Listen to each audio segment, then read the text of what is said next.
अक्सर लोग पूछते हैं नवरात्र चैत्र मास और अश्विनी मास में ही क्यों आता है। देखिए, ये जो दोनों मास हैं, सर्दी गर्मी की संधि के महत्वपूर्ण मास हैं। यानी ये जो दोनों मास है, सर्दी गर्मी के महत्वपूर्ण संधि के मास हैं। यानी यहीं से गर्मी सर्दी की संधि प्रारंभ होती है। जैसे सर्दी प्रारंभ होते ही अश्विनी मास प्रारंभ हो जाता है, सर्दी का पदार्पण होते ही अश्विनी मास प्रारंभ हो जाता है, गर्मी का पदार्पण होते ही चैत्र मास प्रारंभ हो जाता है।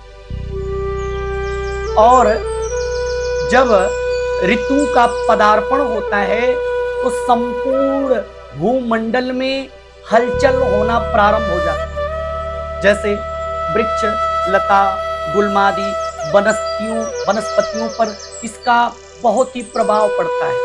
यहाँ तक कि हम सबके जीवन पर, स्वास्थ्य पर भी ऋतुओं का प्रभाव पड़ता है। जाड़ा गर्मी का विशेष प्रभाव पड़ता है।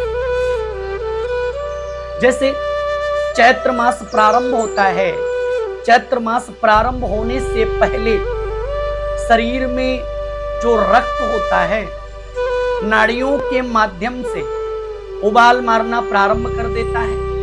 इवन भी यहाँ तक कि वात पित्त कफ बिगड़ने लगता है। आप लोगों ने अक्सर नोटिस किया होगा, इन दो मासों में अत्यधिक लोगों की तबीयत खराब होती है। अश्विनी मास चैत्र मास में ज्यादा लोग बीमार भी हो जाते हैं, स्वास्थ्य खराब होता है। क्या कारण है? यही कारण है कि ऋतु का जब आगमन होता है, वैसे तो मुख्य 6 ऋतुएं हैं, लेकिन ये 2 ऋतुएं मुख्य हैं, जाड़ा और गर्मी। जाड़ा प्रारंभ होने से पहले संपूर्ण भूमंडल में हलचल प्रारंभ हो जाता है। गर्मी प्रारंभ होने से ही तुरंत कहते हैं पूरे संपूर्ण भूमंडल में हलचल प्रारंभ हो जाती है। यहाँ तक कि संपूर्ण वायुमंडल में, भूमंडल में, वनस्पतियों में, जल में इत्यादि हलचल प्रारंभ हो जाती है।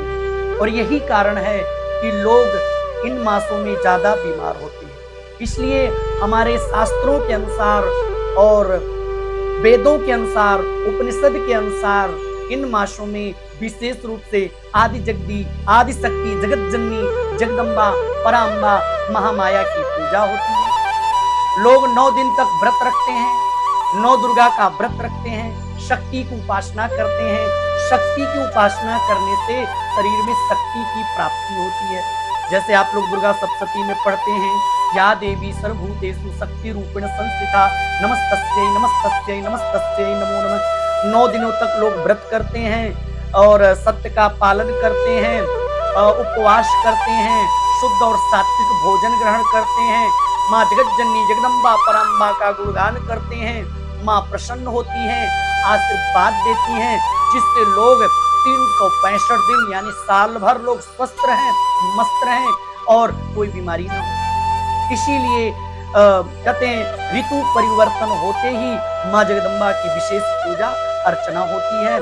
और नवरात्रों का महत्व ये तो वैज्ञानिक दृष्टिकोण से, और वैज्ञानिक दृष्टिकोण से समझने से लॉजिक समझ में भी आता है। आप नोटिस करिएगा, देखिएगा, अक्सर इन मासों में ज्यादा पेट खराब होता है, पाचन तंत्र क्रिया कमजोर होती है, डायबिटीज, शुगर, क्या क्या बीमारियां वैसे तो लोगों में फैलती रहती हैं, लेकिन इन मासों में ज्यादा लोग बीमार होते हैं। तो प्राचीन काल में इस सब पहले ज्यादा व्यवस्थाएं नहीं थी, डॉक्टर की व्यवस्था, हॉस्पिटल की व्यवस्था। पहले तो वैद्य जी हुआ करते थे, और इसलिए जो कि नियम बनाया गया, इन मासों में ज्यादा व्रत करने से, उपवास करने से, माँ जगदम्बा पराम्बा शक्ति की उपासना करने से शरीर में बीमारी नहीं लगती है। जय माता दी, जय श्री कृष्ण।